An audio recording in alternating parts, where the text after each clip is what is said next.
നാട്ടിൽ കെ പൊന്മുടിയെ മന്ത്രിയാക്കുന്നതിൽ എതിർപ്പറിയിച്ച് ഗവർണർ ആർ എൻ രവി. സത്യപ്രതിജ്ഞ നടത്താൻ സാധിക്കില്ലെന്നറിയിച്ച് മുഖ്യമന്ത്രി എം കെ സ്റ്റാലിന് ഗവർണർ കത്തയച്ചു. പൊന്മുടിക്കെതിരായ അഴിമതി കേസിൽ ശിക്ഷാവിധി മരവിപ്പിക്കുക മാത്രമാണ് ചെയ്തിട്ടുള്ളതെന്നും കുറ്റവിമുക്തനാക്കിയിട്ടില്ലെന്നും ഗവർണർ ചൂണ്ടിക്കാട്ടി. മനീഷ് മൂർത്തി ചേരുന്നുണ്ട് വിവരങ്ങളുമായി ചെന്നൈയിൽ നിന്ന്.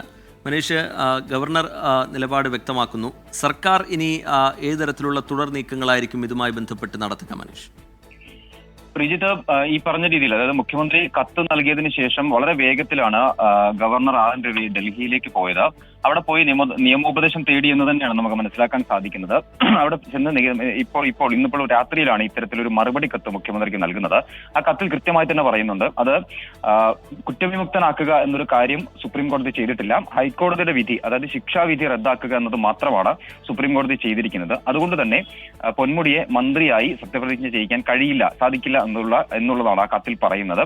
അത് ഇത് കൃത്യമായി തന്നെ ആ ഒരു രീതിയിൽ തന്നെയാണ്, എന്തായാലും നിയമപരമായി തന്നെയാണ് ഗവർണർ മുൻപോട്ട് പോകുന്നത് എന്നുള്ളതാണ് നമുക്ക് ഈ ഒരു ഘട്ടത്തിൽ പറയാൻ സാധിക്കുക. കാരണം കുറ്റവിമുക്തനാക്കാത്ത അല്ലെങ്കിൽ അഴിമതി കേസിൽ ശിക്ഷിക്കപ്പെട്ടു, ആ ശിക്ഷ സുപ്രീം കോടതി താൽക്കാലികമായി റദ്ദാക്കുന്നു. പക്ഷേ കുറ്റവിമുക്തനാക്കണമെന്ന ഹർജി ഇപ്പോഴും സുപ്രീം കോടതിയിൽ നിൽക്കുന്നുണ്ട്. അതിന് മറ്റൊരു ബെഞ്ചിലേക്ക് ആ കേസ് മാറ്റുകയാണ് ഉണ്ടായത്. ഒരുപക്ഷെ ആ കേസ് ഉടനെ തന്നെ പരിഗണിക്കുകയും അതിനുശേഷമായിരിക്കും ഈ പറഞ്ഞ രീതിയിലുള്ള കാര്യങ്ങൾ ഉണ്ടാവുക. മാത്രമല്ല, അതിൽ മറ്റൊരു പ്രശ്നം കൂടിയുണ്ട്. ഇപ്പോൾ തെരഞ്ഞെടുപ്പ് പ്രഖ്യാപിച്ച ഒരു സാഹചര്യത്തിൽ ഇനിയിപ്പോൾ ഇത്തരത്തിലൊരു സംസ്ഥാനത്തിലൊരു മന്ത്രി സത്യപ്രതിജ്ഞ ചെയ്യണമെങ്കിൽ ഒരുപക്ഷെ തെരഞ്ഞെടുപ്പ് കമ്മീഷന്റെ അനുമതി കൂടി വേണ്ടിവരും. ആ രീതിയിലുള്ള ചില പ്രശ്നങ്ങൾ കൂടി എന്തായാലും ഇതിനുണ്ട്. എന്തായാലും ഈ പറഞ്ഞ രീതിയിൽ മന്ത്രിയായി സത്യപ്രതിജ്ഞ ചെയ്യാൻ ഇനിയും കെ പൊന്മുടി കുറച്ചധികം കാലം കൂടി, അല്ലെങ്കിൽ കുറച്ച് സമയം കൂടി കാത്തിരിക്കേണ്ടി വരുമെന്ന് തന്നെയാണ് നമുക്ക് മനസ്സിലാക്കാൻ സാധിക്കുന്നത്. ആ രീതിയിലാണ് എന്തായാലും ഗവർണറുടെ ഒരു നിലപാട് ഇക്കാര്യത്തിലുണ്ട്.